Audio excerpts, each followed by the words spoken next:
আসসালামু আলাইকুম প্রিয় ভিউয়ার্স, আমিনশিপ ট্রেনিং এবং ভূমি পরিমিতি চ্যানেলের পক্ষ থেকে আমি মোহাম্মদ রাজীব হোসেন আপনাদের জন্য আরও একটি গুরুত্বপূর্ণ টিউটোরিয়াল নিয়ে হাজির হলাম। আজকে আমাদের টিউটোরিয়ালটির বিষয় হলো জাল দলিল চেনার উপায়। আমরা কিভাবে জাল দলিল চিনব? বর্তমান সময় কিংবা পূর্ব থেকে এই সমস্যাটি হয়ে আসছে। আমরা অনেকে ভূমির কাগজপত্র বিষয়ে জানাশোনা না থাকার কারণে অনেক প্রতারক এই সুযোগটি নিয়ে আমাদের সাথে এরকম প্রতিদিন বা প্রতিনিয়ত এই ঘটনাগুলো ঘটিয়ে আসছে, আর আমরা সেগুলোর ভুক্তভোগী আসছি। তাই আপনাদের জন্য এই গুরুত্বপূর্ণ ভিডিওটি নিয়ে হাজির হলাম। অবশ্যই ভিডিওটি ধৈর্য সহকারে দেখবেন, ভিডিও স্ক্রিপ্ট করবেন না, কারণ স্ক্রিপ্ট করে ভিডিও দেখলে ভিডিওর অনেক গুরুত্বপূর্ণ তথ্য মিস হতে পারে। যেসব দর্শক পূর্বে থেকে আমার চ্যানেলটি সাবস্ক্রাইব করে রেখেছেন তাদেরকে অসংখ্য ধন্যবাদ, এবং নূতন দর্শক যারা এই মুহূর্তে ভিডিওটি দেখছেন সবার কাছে অনুরোধ থাকবো, ভিডিওটি ভালো লেগে থাকলে চ্যানেলটি সাবস্ক্রাইব করে পাশে থাকা বেল আইকনটি অন করে রাখুন পরবর্তী ভিডিও নোটিফিকেশন পেতে। জাল দলিল চেনার উপায় কিভাবে আমরা চিনবো যে আসলে একটি জাল দলিল বা এটি অরিজিনাল দলিল, এই বিষয়টি আমরা অবশ্যই চিনবো। আজকের ভিডিওটাতে আমরা জানতে পারবো জাল দলিল। আপনি জাল দলিল কখন চিনবেন বা কিসের জন্য প্রয়োজন? প্রথমত দেখা যাচ্ছে আপনি একটি জমি ক্রয় করবেন, সেক্ষেত্রে আপনাকে যে ব্যক্তির জমি ক্রয় করবেন সেই জমিটির দলিল আসলে অরিজিনাল কিনা, সেই বিষয়টি বা সেই দলিলটি অথেন্টিক কিনা সেটি জানার জন্য আপনাকে এটি জানাটা খুবই গুরুত্বপূর্ণ ব্যাপার, যেহেতু আপনি জমি ক্রয় করতে চাচ্ছেন, নাহলে তো প্রতারণায় পড়ে যাবেন। দ্বিতীয়ত, যদি ব্যাংক লেনদেন বা অনেক সময় দেখা যাচ্ছে যে আমরা জমির দলিল বন্ধক রেখে ব্যাংক কর্মকর্তাগণ সেই দলিলের উপরে ভিত্তি করে একটি টাকা বা একটি লোন দিয়ে থাকে, সেক্ষেত্রে সেই ব্যাংক কর্মকর্তাগণও যদি জাল দলিল চিনে না থাকে তাহলেও তো সে প্রতারণার শিকার হয়ে যাবে। বা যদি এরকম আরো কোনো সংশ্লিষ্ট বিষয় থাকে জাল দলিলের ক্ষেত্রে, যে এই বিষয়গুলো আমি জমি ক্রয় হোক, জমি বন্ধক হোক, যেভাবেই হোক না কেন এরকম যাতে প্রতারণার শিকার হতে না হয় সে বিষয়টি আপনারা অবশ্যই খেয়াল রাখবেন এবং গুরুত্বের সহিত ভিডিওটি দেখতে থাকুন। আপনি একটি জমি ক্রয় করবেন, সেক্ষেত্রে দলিল জাল দলিল কিনা সেটি জানাও আপনার জন্য গুরুত্বপূর্ণ।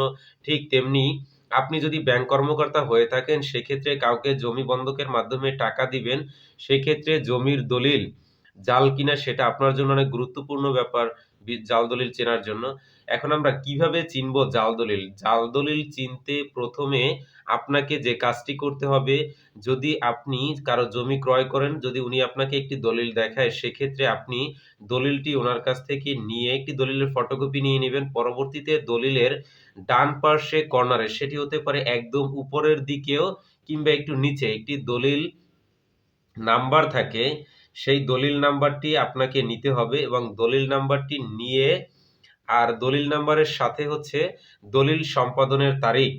দলিল সম্পাদনের তারিখ যদি দেখতে পাবেন যে দলিলটি কবে সম্পাদন করা হয়েছে, সম্পাদন বলতে বোঝানো হচ্ছে কবে রেজিস্ট্রি করানো হয়েছে, সেই তারিখটি রেজিস্ট্রেশনটি এখানে উল্লেখ করা থাকে।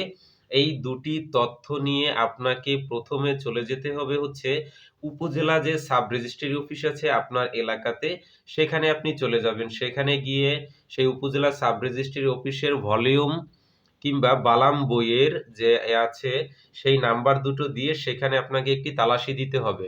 সেখানে তালাশি দিয়ে যদি আপনি ভলিউম বালাম বইতে যদি সেই দলিল সম্পাদনের তারিখ কিংবা দাগ নাম্বার পেয়ে যান, সেক্ষেত্রে ধরে নিবেন দলিলটি বা যে আপনার দলিলটি সেটি ওকে আছে। এবং যদি সেখানে আপনি না পেয়ে যান, অনেক সময় দেখা যাচ্ছে যে উপজেলা সাব রেজিস্ট্রির উপরে দলিলটি পাওয়া যায় না, সেটি জেলা রেজিস্ট্রির অফিসে থাকে। যদি আপনি উপজেলাতে প্রথম অবস্থায় পেয়ে যান তাহলে আপনার দলিলটি 100% ওকে। পরবর্তীতে যদি উপজেলা সাব রেজিস্ট্রির অফিসে আপনি না পান, সেক্ষেত্রে আপনি চলে যাবেন জেলা সাব রেজিস্ট্রির অফিসে। ঠিক একই প্রসেসিং এ আপনি সেখানে গিয়েও বালাম বা ভলিউম বইয়ে আপনি সেই দলিল সম্পাদনের তারিখ কিংবা আপনার যে দলিল নাম্বারটি ছিল সেই নাম্বারে বালাম ভলিউম বইতে আপনি যদি এটি তালাশি করেন, সেক্ষেত্রে যদি সেখানে পাওয়া যায় তাহলে ধরে নিবেন এটিও 100% ওকে আছে। আর যদি এখানে আপনি কোনো অবস্থাতেই ভলিউম কিংবা বালাম বইয়ে যদি এই বিষয়টি না পান যে আপনার দলিল সম্পাদনের তারিখ বা দাগ নাম্বার কোথাও এখানে জেলার সাব রেজিস্ট্রির অফিসের ভলিউম বা বালাম বইতে উল্লেখ নেই, তাহলে এখানে আপনি যথাযথ 100% ধরে নিবেন যে আপনাকে যে দলিলটি দেওয়া হয়েছে বা আপনি যে ফটোকপিটি নিয়ে আসছিলেন প্রথম অবস্থায় এটি চেক করার জন্য যে আসল দলিল কিনা, তাহলে এটি 100% এই দলিলটি ভুয়া এবং সেটি হচ্ছে জাল দলিল। তাহলে অবশ্যই আপনারা জাল দলিল চেনার সম্পর্কে যে উপায়গুলো আছে সেটি জানলেন। যদি ভিডিওটি ভালো লেগে থাকে, আপনাদের উপকারে আসে, সেক্ষেত্রে অবশ্যই ভিডিওটি বেশি, বেশি শেয়ার করবেন এবং শেয়ার করে অন্যকে দেখার সুযোগ করে দিবেন। সবাই ভালো থাকবেন, সুস্থ থাকবেন। আজকের মতো এখানেই বিদায় নিচ্ছি। আসসালামু আলাইকুম। আল্লাহ হাফেজ।